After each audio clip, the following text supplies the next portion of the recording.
mūsu profesora Verbaļūna, kaimiņos Jūrmalā dzīvoja ar Lilitu Bērziņu, un tagad vienu dienu viņu mani un manu kursbiedru Viktoru Pavlovski pasauc.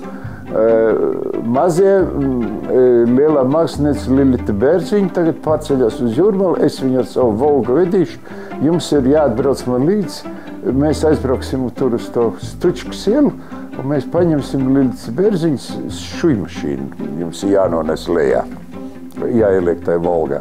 Nu, mēs ar Viktoru skaidrs aizbraucam tur pie Lilitas Bērziņas, un viņi parāda to šujmašīnu, tāda riktīga šujmašīna, tā, kura kājām atmina, ne?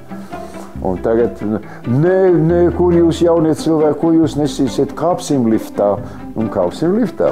Nu, kā iekāpjam Baļūna gaida mašīnā, bet Lilita Bērziņa kopā ar mums un ar šujmašīnu iekāpjam liftā. Kā sākam braukt, tā plupt, noštopējās tas lifts, un mēs tagad paliekam. Lilita Bērziņa tagad savā labi nostādītajā balsī. Es jau vairs neatceros to vārdu, kā bija kaut kas tāds apmēram. Alfred! Alfred! Sauc kādu palīgu, tur kādu to kaimiņu viens nedzird. Stāva viss tai liftā. Beigās es nezinu, vai tas Alfreds atnāca, vai tas lifts pats beigās kaut kā nokratījās lejā.